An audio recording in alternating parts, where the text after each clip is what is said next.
So, I love making ridiculous builds in video games, but I have a hard time actually finishing these projects. I'll build about 75% of what I'm envisioning and then get burnout on the game, or especially if it's something in multiplayer, my friends will move on to the next game, and it's difficult to feel motivated to go back and finish things. This happened a few months ago with Terraria. I went hard with some friends around Halloween, getting all the NPCs.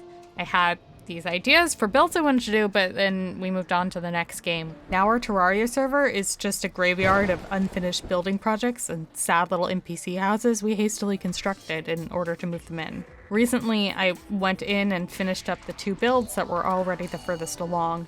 Both of these are designed around statues. If you don't know, there are various types of statues that can be found underground or sometimes crafted, and some of them, when you hook them up to wiring, can spawn the item they represent. This first build is almost entirely about aesthetics.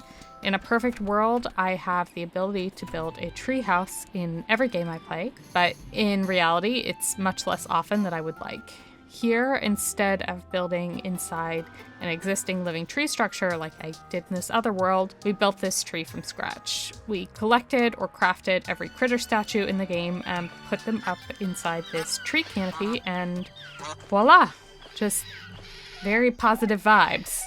The only functional purpose for this tree is that we stashed all our slimes in here as well to keep them safe from event mobs. For a while, we had a diva slime named Stardew, but she got murdered and this imposter moved in, and now I'm sad forever. So on the other end of the statue-based building project spectrum, let's just jump down this hole for a minute. If there's one thing that I will go harder on than a wildly grindy build project in a video game, it is making a wildly grindy spreadsheet for a video game. I really wanted to figure out what was the most profitable way to farm statues, and the answer is don't. It's not a very efficient way to make money.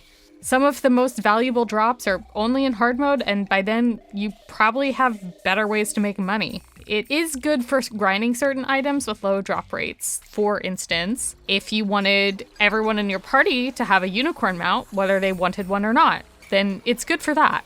Anyway, back to falling down this hole.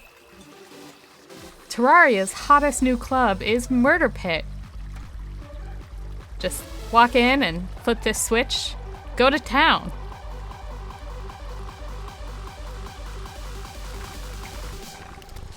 That's it for now for Terraria. I have like 5 almost finished builds in different video games, so I'm going to try my best and drop some of those up to share. I think probably the next will be a 7 Days to Die build, so if you're interested in a stupidly impractical base built in regular gameplay, you should subscribe. And lastly, if you're wondering why the music in this club is so good, you're gonna need to craft a day remix music box. Trust me, I listened to all 87 music boxes currently listed on the wiki, and this is, without question, the best one. You're welcome.